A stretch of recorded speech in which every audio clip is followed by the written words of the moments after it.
Assalamualaikum warahmatullahi wabarakatuh. Puja dan puji syukur kehadirat Tuhan Yang Maha Esa, yang mana dalam kesempatan ini, kita masih diberi kesehatan yang tidak kekurangan sesuatu apapun.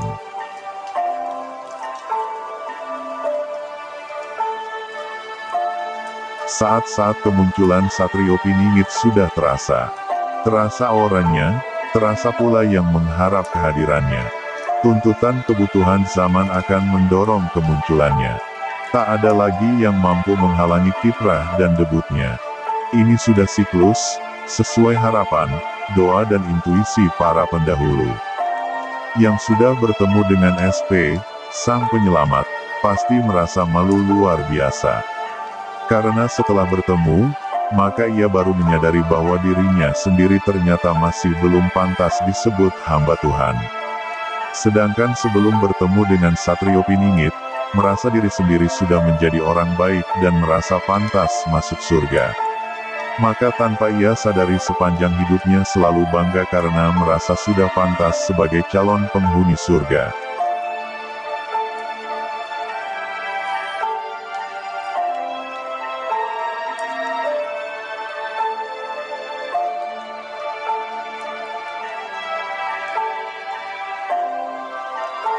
Yang bergelar Sang Penyelamat terakhir itu, tidak mungkin berpihak pada yang positif ataupun yang negatif. Karena di mana beliau berpihak, pasti akan menghancurkan yang tidak dipihaki.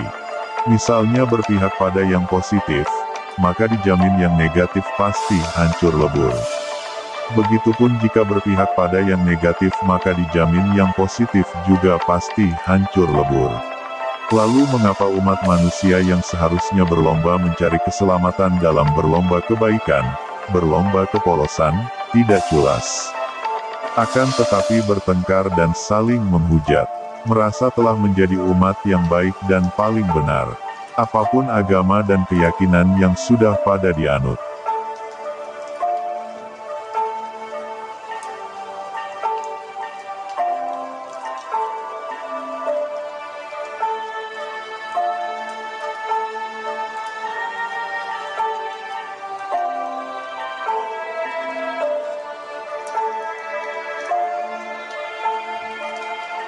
Sehingga diperlukan datangnya Sang Penyelamat di masa genting di akhir zaman. Yang konon kabarnya, hanya tersisa 10% dari seluruh jumlah populasi manusia di dunia, yang bisa terselamatkan, yaitu yang baik hatinya, yang baik perangainya, otomatis baik perilakunya. Dari sejarah yang sudah-sudah, dari tanda-tandanya, dari naga-naganya, dari isyarat-isyaratnya disinyalir. Suatu daerah dimanapun yang tercipta egoisme, intoleransi, kesewenang-wenangan dari para penghuninya, akan dihantam bencana bertubi-tubi, ibarat hutan yang dipaksa ditanami tanaman yang seragam.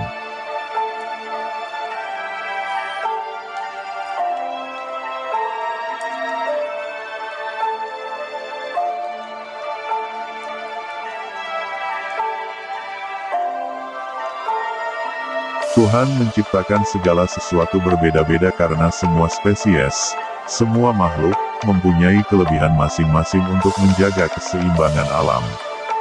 Jadilah patriot yang diberkahi alam, bukan yang dimusuhi alam. Alam bersifat belas kasih, maka kejahatan akan bertentangan dengan alam. Kesadaran, kapan kesadaran itu menuju keheningan?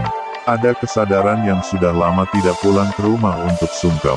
Ada baru sadar bahwa hidup ini adalah restu untuk membenahi diri. Ada baru sadar dari mabuk nikmat duniawi.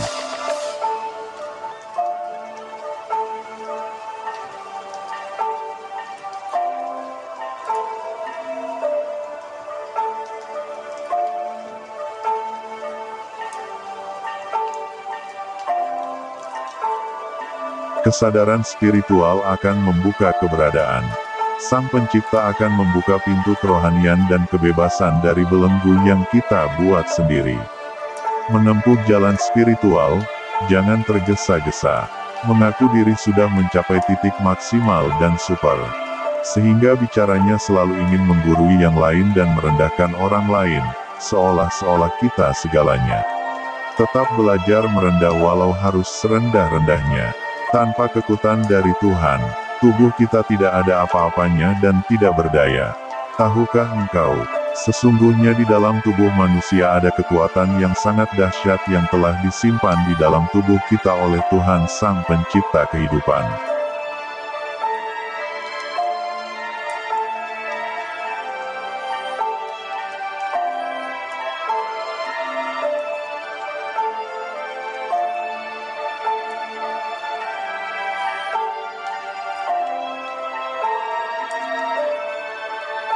Bersihkan wadah ilmu, yaitu hati.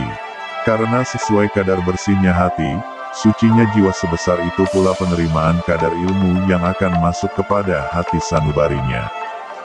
Jika semakin bertambah bersihnya hati, maka akan semakin bertambah penerimaan terhadap ilmu-ilmu yang Allah anugerahkan kepadanya baik yang johir maupun yang batin, segala kerahasiaannya akan terbuka untuknya.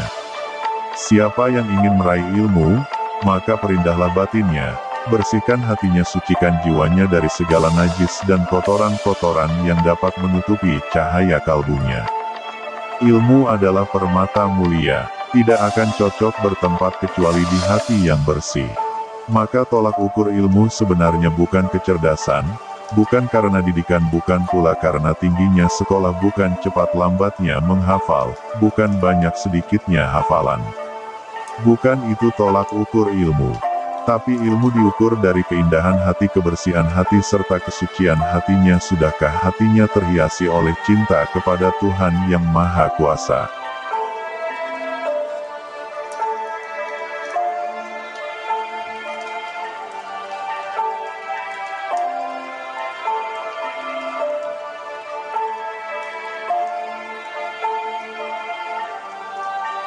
Menjunjung tinggi orang-orang yang sedikit ilmu tapi diamalkan dalam kehidupannya sehari-hari. Daripada bergunung-gunung ilmu dan pengetahuan, akan tetapi berdiam diri saja seperti patung padahal banyak orang di sekitarnya merengek-rengek meminta pertolongan. Bagiku orang seperti itu tidak bermanfaat di dalam kehidupan bermasyarakat. Satrio Piningit sangat mencintai orang miskin, tetapi kemiskinannya tidak mempengaruhi rasa kepeduliannya terhadap lingkungannya.